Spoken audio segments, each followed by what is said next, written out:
Thank you, and hello. My name is David Sandalow, and I'm delighted to join you by video today to discuss this year's ICEF Innovation Roadmap. ICEF, as many people here know, is a conference hosted in October each year by METI and NITO. It's part of Tokyo Beyond Zero Week. Each year, in connection with ICEF, we prepare an innovation roadmap, a report that looks at opportunities in a technology that can help us meet the challenge of climate change, that can help us get to net zero emissions and beyond. This year's ICEF Innovation Roadmap is on the topic of carbon mineralization. And in the remainder of this presentation, I will briefly summarize our roadmap. The roadmap is more than 80 pages long. It has lots of detail, but I will discuss the main topics briefly here. First, what is carbon mineralization? I find that many people who pay a lot of attention to climate change are quite unfamiliar with this topic.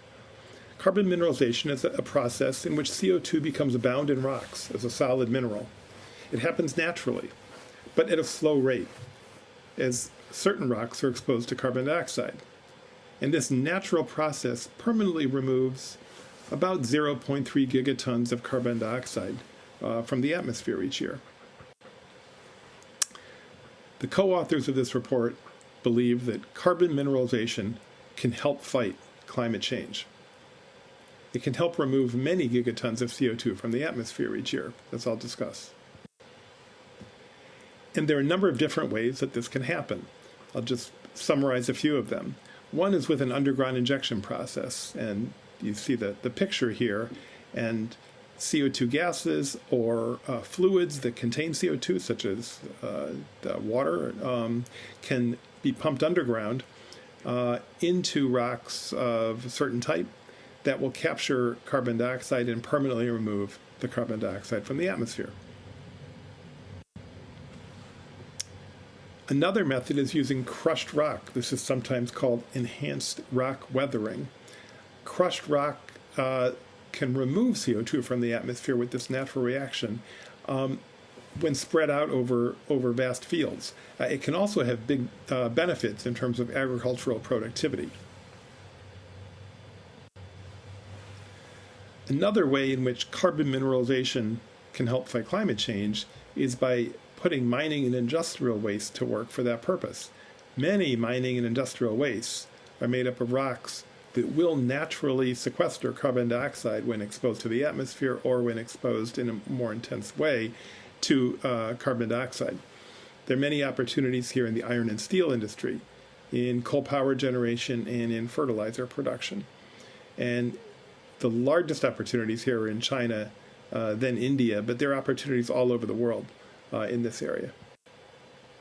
And then finally, carbon mineralization can make a difference in the cement and concrete industry, which is 8% of global emissions.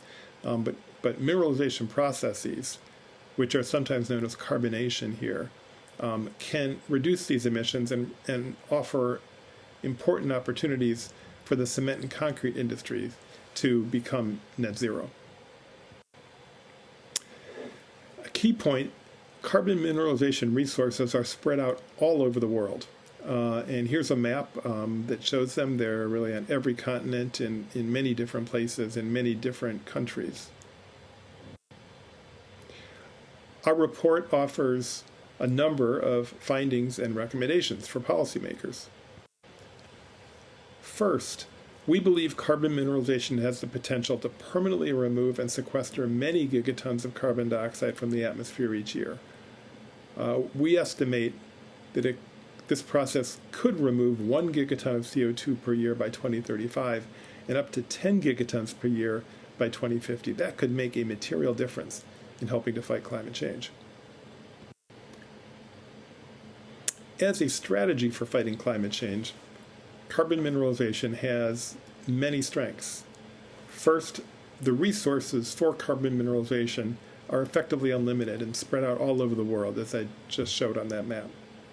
Second, and this is key, this is one of the most permanent forms of CO2 removal and storage available. In contrast, for example, to storing carbon dioxide in trees, which can be a very good thing to do for a number of reasons.